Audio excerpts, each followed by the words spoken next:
kawan-kawan atas kehadirannya. Alhamdulillah kami sudah resmi membuatkan laporan kepada Komisi Yudisial terkait dengan kasus yang kami tangani, kasusnya Nadiem Anwar Makarim di PN Tipikor Jakarta Pusat. Adapun beberapa laporan kami kaitan dengan dugaan terjadinya pelanggaran kode etik perilaku hakim, kami tegaskan dalam laporan-laporan tersebut dengan dilengkapi dengan bukti-bukti yang nyata. Karena dalam persidangan itu selalu kami sampaikan bahwa kami merekam setiap persidangan dan persidangan ini dibuka untuk umum, jadi semua menyaksikan proses persidangan tersebut. Pertama, kami melaporkan 4 hakim yang memutus bersalah terhadap Nadiem. Bagi kami, putusan bersalah itu sah, itu kewenangan dari majelis hakim. Tapi terhadap manipulasi terhadap fakta-fakta persidangan itu yang kami sesalkan. Jadi pertama kami melaporkan tentang banyak sekali manipulasi fakta-fakta persidangan yang dilakukan oleh 4 majelis hakim tersebut. Sehingga kami sampaikan secara detail tentang manipulasi itu di Komisi Yudisial, sehingga Komisi Yudisial bisa mengecek apakah benar laporan kami atau tidak. Di situ terlihat banyak sekali fakta-fakta yang seharusnya ada dalam proses putusan tersebut tapi tidak disampaikan, atau sebaliknya tidak ada fakta-fakta tersebut tapi malah disampaikan dalam putusan tersebut. Itu hal yang pertama. Lalu kaitan dengan hal-hal yang teknis lanjutannya terkait dengan kode etik. Pertama, hakim ketua majelis yaitu Hakim Purwanto yang sudah dijatuhi putusan non palu oleh Komisi Yudisial dalam perkaranya Tom Lembong, malah beliau ditunjuk lagi sebagai majelis hakim kasusnya Nadiem Anwar Makarim. Jadi setelah non palu itu adalah 8 Desember 2025, ditunjuk menjadi hakimnya itu 9 Desember 2025. Artinya betul-betul menunjukkan pengabaian terhadap putusan Komisi Yudisial tersebut. Itu yang pertama.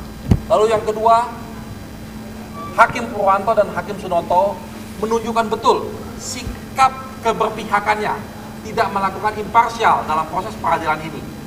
Mereka dalam proses persidangan ketika ada fakta-fakta yang meringankan terdakwa malah seperti diabaikan, tetapi memberatkan malah digali sedemikian rupa. Itu kami buktikan dengan video-video rekaman yang dalam proses persidangan. Misalnya dalam saksi Fiona dan saksi Andre yang menguntungkan buat terdakwa, seakan-akan dipotong-potong terus keterangannya, seakan-akan diabaikan. Tapi saksi-saksi yang dianggap memberatkan malah digali sedemikian rupa. Nah, hal-hal inilah yang menunjukkan tidak imparsial dalam proses peradilan.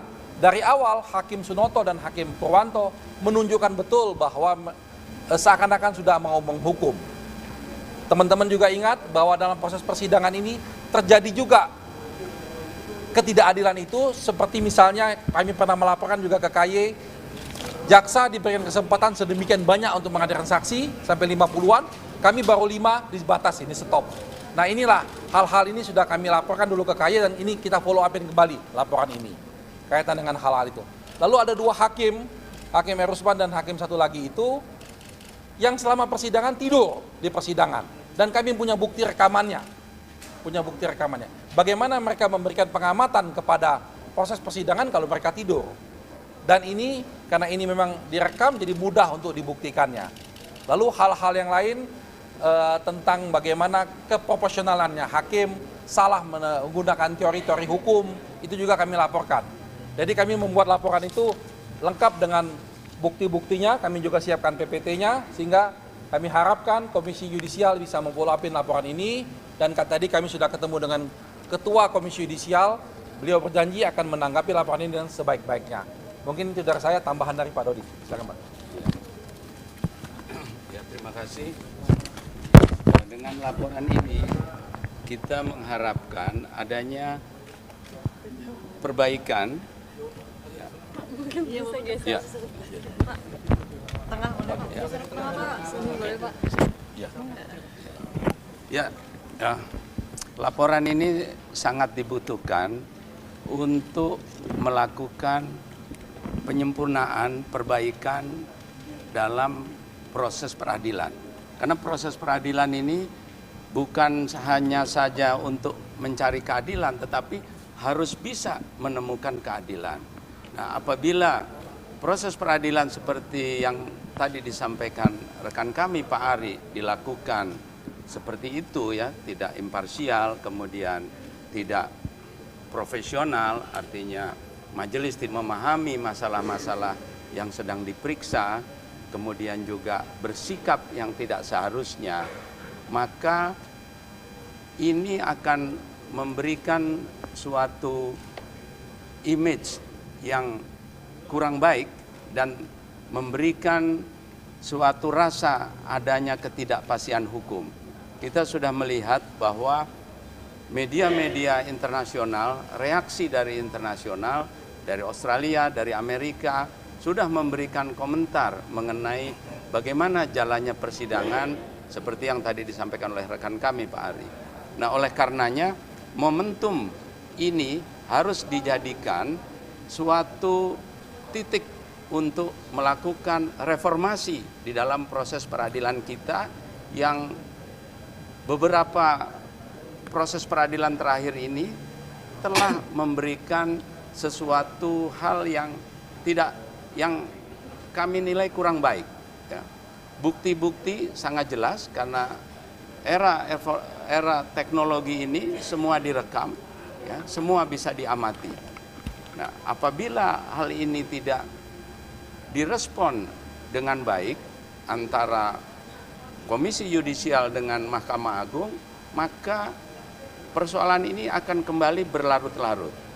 Sebagaimana disampaikan tadi bahwa Komisi Yudisial sebagai institusi yang diberikan kewenangan oleh undang-undang sudah memberikan rekomendasi. Ya. Komisi Yudisial diberikan kewenangan berdasarkan Undang-Undang Dasar di dalam mengawasi pelaksanaan etik hakim. Tetapi rekomendasi tersebut dinegasikan begitu saja, ya, dilawan oleh Mahkamah Agung dengan tetap menunjuk hakim yang sudah direkomendasikan sebagai telah menunjukkan hal-hal yang melanggar etik, tidak profesional dan tidak imparsial. Nah, ini menjadi sangat penting, ya, apakah pengadilan ini bisa dijadikan harapan bagi seluruh masyarakat maupun pemerintah untuk memberikan rasa keadilan, atau memang pengadilan menunggu harus selalu diintervensi oleh pemerintah. Nah, ini adalah pekerjaan rumah dan kita mengharapkan bahwa Mahkamah Agung juga bisa menerima apa yang direkomendasikan oleh Komisi Yudisial untuk kemudian dipatuhi secara profesional, sehingga perbaikan yang telah diberikan oleh pemerintah terutama di dalam masalah organisasi kesejahteraan hakim dapat ditindaklanjuti dengan pengadilan-pengadilan yang profesional, ya, dan memberikan rasa keadilan serta kepastian hukum. Terima kasih.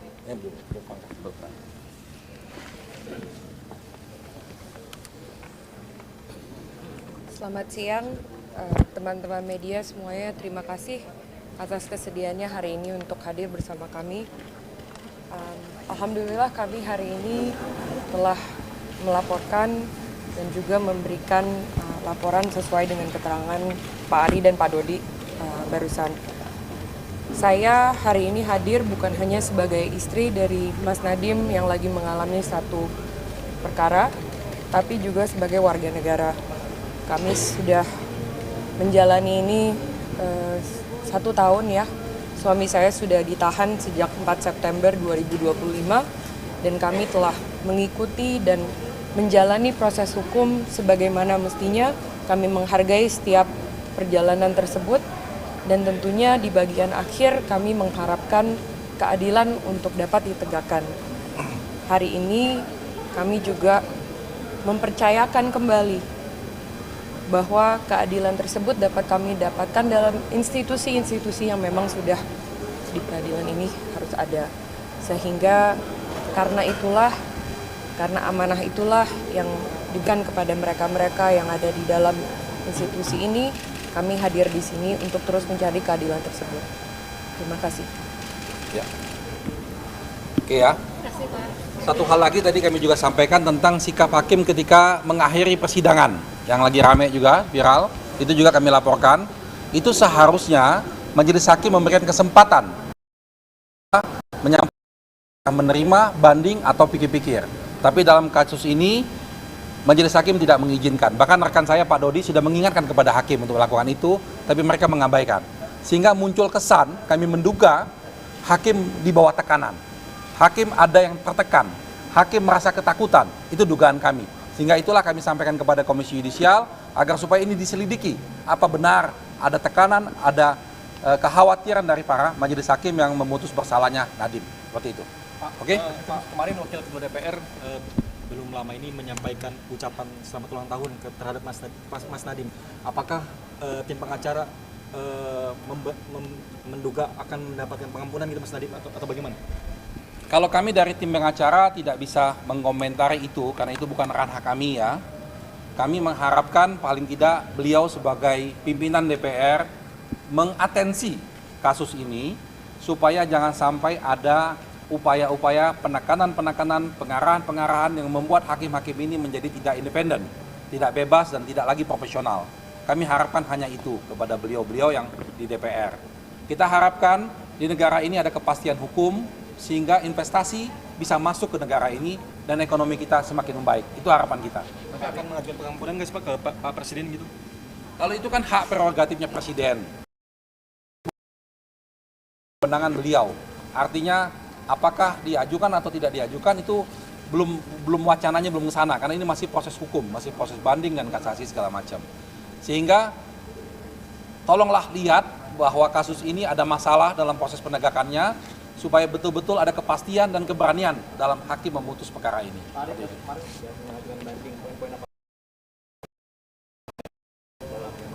Oh iya, baiklah. Kaitan dengan banding ya. Jadi kami sudah resmi mengajukan pernyataan banding minggu lalu hari Rabu dan kami dalam minggu ini akan menyerahkan memori bandingnya. Nah, dalam memori banding ini karena ini masih yudek fakti, masih bicara tentang fakta, kami akan menyampaikan sekian banyaknya yang fakta-fakta yang diabaikan oleh majelis hakim. Sehingga dalam hal ini kami minta supaya majelis hakim tingkat banding mempertimbangkan fakta-fakta yang diabaikan tersebut. Lalu terhadap untuk mengkoreksinya dalam proses itu. Lalu kami juga akan mencoba mengajukan kembali beberapa saksi dan beberapa ahli tambahan dalam proses banding tersebut. Semoga ini bisa diterima dan bisa diputus oleh majelis hakim. Kira-kira itu intinya. Ada saksi faktanya Bang? Kami lagi coba untuk ajukan. Belum bisa kami sampaikan saat ini. Kalau dokumen yang dibawa itu besok ke memori banding seperti apa? Pak? Iya, dokumennya yang tadi saya sampaikan. Jadi kita tetap membahas tentang yudek fakti, tentang fakta-fakta persidangan. Lalu juga ada pembahasan tentang salah penggunaan teori. Teori yang digunakan oleh majelis hakim itu salah fatal. Teori kondisio sine qua non itu teori yang sudah tidak berlaku lagi dan tidak boleh digunakan. Bahkan ahli sudah menjelaskan di persidangan, tetapi kemarin masih digunakan oleh majelis hakim. Sehingga ini bisa membahayakan terhadap proses penegakan dan kepastian hukum kita. Oleh karena itu kami minta supaya majelis hakim di tingkat banding bisa mengkoreksi tentang penerapan teori ini. Pak, soal rekomendasi TPPU dari hakim untuk mengusut di ranah kami ya, artinya silakan saja dilihat karena kami tidak ada yang perlu kita khawatirkan pada proses ini. Kami dengan pihak keluarga tidak mengkhawatirkan apapun dalam proses ini karena kami berkeyakinan tidak ada kejahatan yang dilakukan oleh Nadiem Anwar Makarim. Ya, kami meyakini itu dan kami yakin betul semua proses sudah dilakukan secara benar. Sehingga apapun upaya-upaya yang didasari oleh emosi, oleh ambisi, kami tidak khawatirkan itu. Itu juga karena ketidakprofesionalan penegak hukum di dalam memahami peristiwa yang diperiksa. Itu kan terjadi karena adanya asumsi daripada majelis yang menilai bahwa adanya transaksi korporasi itu berkaitan dengan kepentingan daripada Pak Nadiem. Padahal fakta sudah menyatakan bahwa uang tersebut adalah dalam transaksi korporasi dan semua ada di dalam korporasi tersebut dan korporasi tersebut diperiksa oleh otoritas jasa keuangan dan sampai saat ini tidak ada pelanggaran terhadap ketentuan pasar modal berkaitan dengan insider trading maupun transaksi semu. Nah, oleh karena itu di dalam laporan kami tadi juga melaporkan adanya ketidakprofesionalan dan itu sebenarnya sudah diakui oleh hakim sendiri bahwa dia tidak mengerti hukum investasi. Nah, oleh karena itu memang apa yang terjadi di proses peradilan ini menunjukkan adanya carut-marut pelaksanaan proses persidangan ini dari awal. Ya, dari awal alat bukti yang digunakan pada saat menetapkan tersangka, adanya chat sebelum jadi menteri, adanya upaya menunjuk Chromebook dari sebelum jadi menteri, kan nggak terbukti. Adanya kerugian 9 triliun, nggak ada. 9 triliun itu dicari nggak ada. Sampai hakim ya menegasikan, dia tidak mempertimbangkan sama sekali adanya 2 laporan BPKP sebelumnya.